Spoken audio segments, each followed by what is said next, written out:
Hi, my name is Andy Brown, and today I will go over everything you need to know about Precision Medical's PowerVac or PM61 aspirator. Once you take it out of the box, things will be in this configuration. So to get ready for use in the setup, we will take and push this forward and take our canister bracket and put it to one side or the other.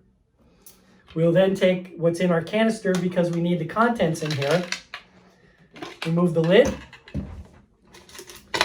We will take the tubing that goes from the PowerVac to the canister. This will go on this nipple in the front.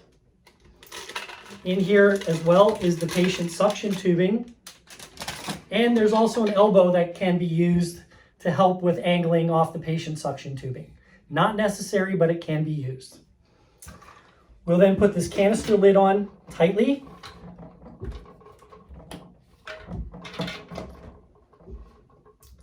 Place this into the canister holder, and proper connection is the tubing from the machine goes to the top middle of the canister, and then the patient suction tubing goes to the port on the top of the suction canister that is labeled patient, like so.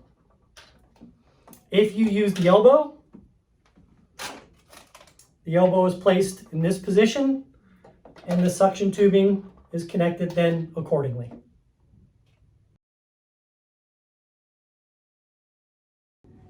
And now that you're all set up, we can talk about the use of the device. So we have the device plugged in to power. And what we'll want to do to set proper suctioning pressures is we'll want to turn the device on, block the end of the suction tubing with your thumb, and then we'll observe the gauge and set the proper suctioning pressure.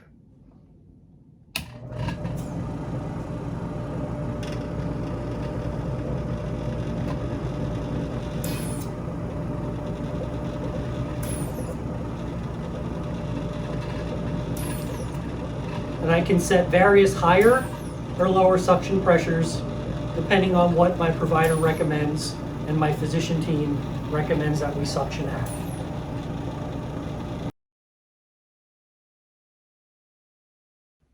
Now that we're all set up, let's talk about proper maintenance of the PM61.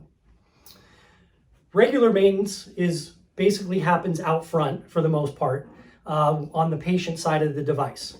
So replacement filters, and in fact, this whole replacement tubing is available. So if you see this tubing being soiled, or if vacuum is affected because maybe the canister overflowed and got into the filter, a new filter would be necessary.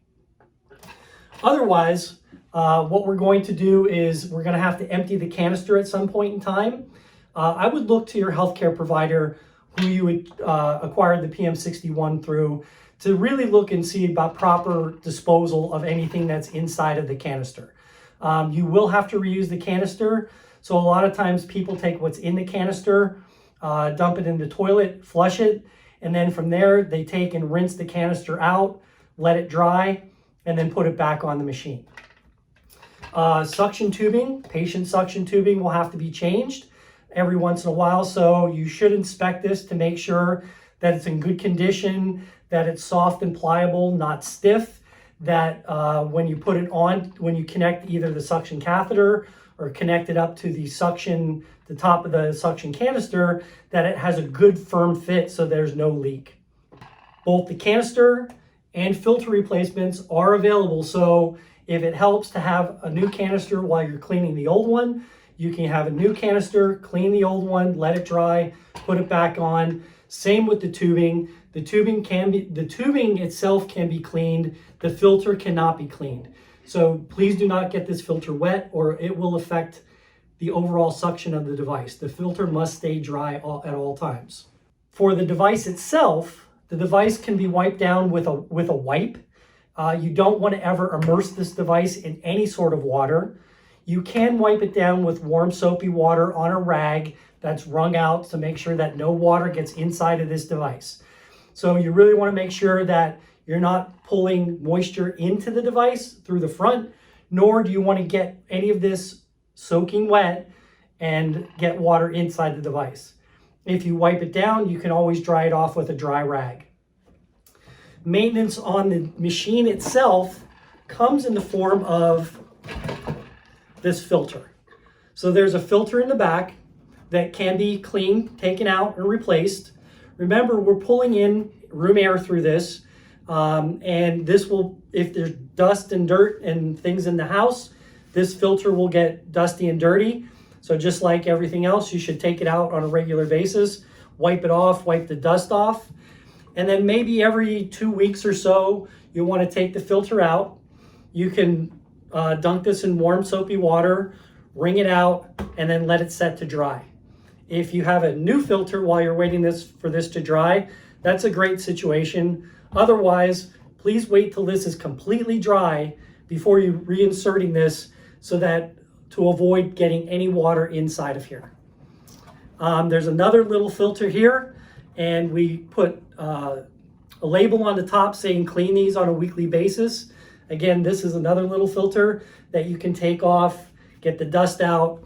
And then again, if it's overly dirty, you can soak that in warm soapy water, wring it out, let them both dry, reinsert them back into the machine, and then you're ready to use again. But again, nothing gets immersed. Everything should be dry before you put this back to avoid getting any water into the air compressors. Now let's move on to some precautions with the PM61 device. The device does have weight to it, so it must be on a table that is pretty sturdy. Secondly, this canister should be at the level of the patient's head or below the level of the patient's head.